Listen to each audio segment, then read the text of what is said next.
So I don't know if the WWE wanted this to happen or not, but that main event was fucking owned by that Seattle crowd. And you know what? I loved it. Wrestling review for Monday Night Raw episode December 9th, 2013. And before we get into it, I just want to say that I am working on a top 10 favorites for the year for WWE, top 10 things that I hated the most for the WWE this year. So I basically have the lists for each made. I just have to set aside time to film the videos.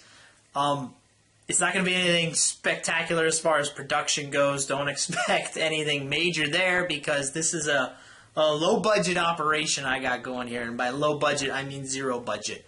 So don't expect anything like that production-wise. But I'm hoping it's going to be entertaining for you guys. Should have it out next week or the week after. Alright, so with this episode, Slammy's episode of Raw. And you know what? I forgot it was the Slammy's until I turned it on and I saw it come up and I was like, oh god, I fucking hate the Slammy's. You're going to get tons of WWE Universe, vote now, WWE app fucking spamming you in the face, and I can't stand that shit. And it's just, I'm not even going to go over most of the Slammy stuff that happened throughout the night because it's just padding. It's just a way nowadays, for the past couple of years, for the WWE to easily pad out a 3-hour show. They don't have to come up with a whole lot of content because it's just people presenting awards and clips, and it's just an easy way for them to fill time. So I'm not going to talk about most of the shit. Alright, so the very first match was Daniel Bryan versus Fandango. And this was Daniel Bryan's, not his hometown, but his home state. So this crowd was fucking ballistic for Daniel Bryan for the entire night. The match was good. I think it was elevated by the insane crowd reaction that helped to make the match even better, in my opinion. At one point, there was a top rope drop kick that got countered into a powerbomb that was a little bit sloppy, but it was still pretty cool. And then after the match, Daniel Bryan won. And after the match, Bray Wyatt cut another promo trying to get Daniel Bryan to turn heel. And then the lights come up and you see Daniel Bryan and the crowd screaming no together. At this point, it doesn't seem like they're going to turn Daniel Bryan heel, especially with what happened later on in the night. But, the WWE, they may just do it to spite the fans and to get back at Daniel Bryan because that's how this fucking company works. Alright, so I do want to talk about the New Age Outlaws coming out for their Slammy bullshit. And they were dressed up like the characters from Dumb and Dumber, which, TNA, they just did that like a month, maybe 2 months ago. It's like, how bad is it that you're the company, you're the biggest company out there, and you got all the fucking money, you got all the attention, and yet you gotta be the one to steal ideas from the smaller companies. Should be the other way around, right? The WWE should be the guys that the smaller companies want to try to be like, not the WWE picking ideas from the smaller companies. Just fucking, not picking it, just stealing them. Just flat out stealing it. I mean, that's fucking weak, man. Ooh, yeah, Damien Sandow versus Santino Marella. Pointless fucking match. Sandow won. A fucking filler fluff match. Big deal, who cares? We had more signs of the Shield splitting up during their Slammy segment. I liked Ambrose on the mic. I thought he was fucking funny with the stuff he had to say. Wasn't a lot he said, but it was still funny. Oh, how's about this fucking feud that's got fans, got the press rolling, man. They can't get enough of this Miz versus Kofi Kingston. Again. Jesus Christ. Stop showing me this goddamn match. I don't want to see it anymore. Such a worthless heel turn for the Miz. Stop doing it. Stop. After some Bella bullshit, we had Cody Rhodes, Goldust, Big Show, and Rey Mysterio versus Jack Swagger, Antonio Cesaro, Curtis Axel, and Ryback.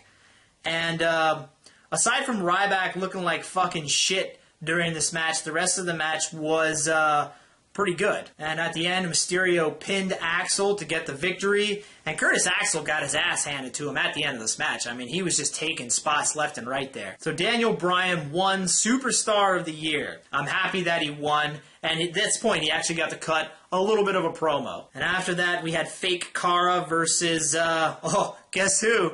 It's the only guy this motherfucker can ever fight when he's in the ring. You know, whether he's the real Sin Cara, fake Sin Cara, it's always Alberto Del Rio. Jesus Christ. You know, I bet if you count up all of Sin Cara's matches that he's had since he's been in the WWE, if you just go down through the list of his opponents, I bet 40% of his matches so far have been against just Alberto Del Rio. I guarantee you it's going to be close to that amount. Brodus Clay versus Xavier Woods. Why don't you watch out for that Brodus Clay heel turn? Yeah! And how's about this new fucking tag team that's going to come together soon? Brodus Clay and The Miz. I can't wait to see that shit. Yeah! Fucking garbage. Dean Ambrose versus CM Punk. This was a good match.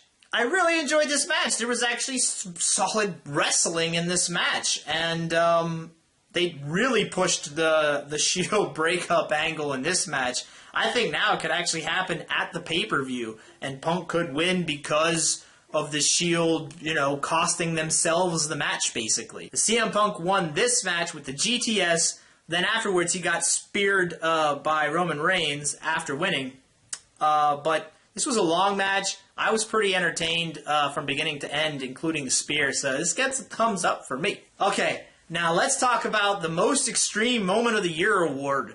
And the only thing I really want to talk about here is one of the nominees, which was that shit-ass fucking stairs spot that the Wyatts did to Kane twice. Now, I flipped out about this when they first did it both times because it doesn't fucking hit him at all. I can't believe a spot where a guy gets hit with oxygen and carbon dioxide gets nominated for Most Extreme Moment of the Year. I never thought I would fucking see that ever. You could tell with the camera angles on both spots that he did not get hit at all. What a bunch of fucking garbage. We had the Usos versus Eric Rowan and Luke Harper. Luke Harper nailed one of the Usos with clothesline from hell to win the match. No real big surprise there. And we had, here's another Slammy award. And this one won. The Rock versus Cena won Match of the Year. This was probably one of the worst matches of the year. Big Show versus Orton was probably the worst fucking match of the year. But this was pretty fucking close because that was a garbage main event. One of the, at least, probably one of the worst WrestleMania main events ever. I can't fucking believe that shit. It's just fucking stupid. And we had a Divas match, which I skipped, which brings us to the main event, which I want to talk about, the Ascension Ceremony. You had a group of former champions out there in the ring with Triple H and Stephanie McMahon, and they're flipping out that this is the last time both titles will be on Raw ever. So this crowd owned this main event. I mean, they did. And I'm not really sure if the WWE wanted this to happen or not, but they had to know that being in Seattle, I mean, have they never watched a Seahawks football game before? These are some of the loudest crowds in the fucking country. And to put this main event here with Daniel Bryan being from that state at least, they should have seen this coming. So there's a part of me that wants to believe that maybe they planned this. But at the same time, I don't think they did, because Triple H was out there stroking his own dick, talking about how big this moment was going to be for the company, and he was literally being drowned out. You could barely hear him over just like every fucking fan in the arena chanting for Daniel Bryan, flipping out for him. It was fucking hilarious. I was laughing my ass off. Triple H has to stop talking, which was awesome. And this went on for over a minute, maybe even close to 2 minutes of Daniel Bryan chants, yes chants. At one point, Mark Henry held up Daniel Bryan's arm, which just made the crowd flip out even more. You could probably see Mark Henry do a couple of jobs for that move, too. I bet you that pissed Triple H off. And you could tell, just by looking at him, that he was fucking pissed. It was ruining his spot. It was ruining this big story for them. this huge moment unifying the titles, and the only thing anybody wants to talk about is Daniel Bryan, who's not in the title picture. Way to go, WWE. More solid fucking booking. Listening to your fans again. Fantastic job. So you had Orton and Cena come out. More fucking Daniel Bryan chants. I loved it. And where was John Cena tonight? How come Cena didn't get on the mic tonight and say he understands why the fans are chanting for Daniel Bryan? Because, you know, he knows the fans are tired of Triple H and the administrative BS. Isn't that what he said just like 2 fucking weeks ago? I mean, why would the fans chant for Daniel Bryan when they don't want Daniel Bryan? I mean, why would you put your left... Sometimes I put my left turn signal on and I actually turn right because that's what I mean. That's what I really mean. Or sometimes I ask for a fucking steak when I want a cheeseburger, and then I get pissed off at the waitress when they bring me a steak. So Orton's on the mic, and he gets boring chants in between all the massive Daniel Bryan chants, which was hilarious. Then you had Cena start his retort. And I need to talk about how all of John Cena's counter arguments start the exact same fucking way, either one of 3 ways. He either starts off by saying, it's funny, and then he just goes into it. Or he'll say, hi, my name is John Cena. And then he'll continue on. Or he'll say, that's a fine speech. And then he'll continue on. Think about it. You know it's true. Every fucking time it's one of those 3 things. This guy is garbage. And John Cena knew that if he tried to put himself over in any way, shape, or form, he was going to get booed. He was going to get booed out of that fucking arena all the way to fucking China. They were going to boo the shit out of him. So what did he do? He fucking, here comes the succubus. He just latched onto that Daniel Bryan and just sucked that heat. He just talked about how Daniel Bryan was such a hard worker and how fans cheer for hard workers. And I think he might have said something about him being a hard worker. I don't know. He mainly left his name out of it because he knew he was going to get fucking booed. So he just rode that Daniel Bryan heat wave again. Alright, so anyway, after all the talking was done, we had a lot of cool stuff happen. CM Punk attacked Triple H at one point. Shawn Michaels hit the Sweet Chin music on CM Punk. Daniel Bryan hit that running knee on Shawn Michaels.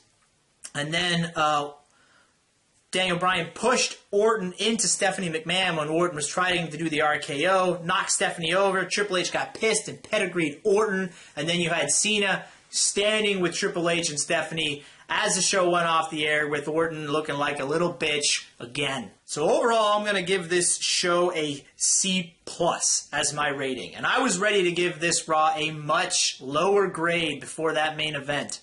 But that main event really elevated the overall quality of the show.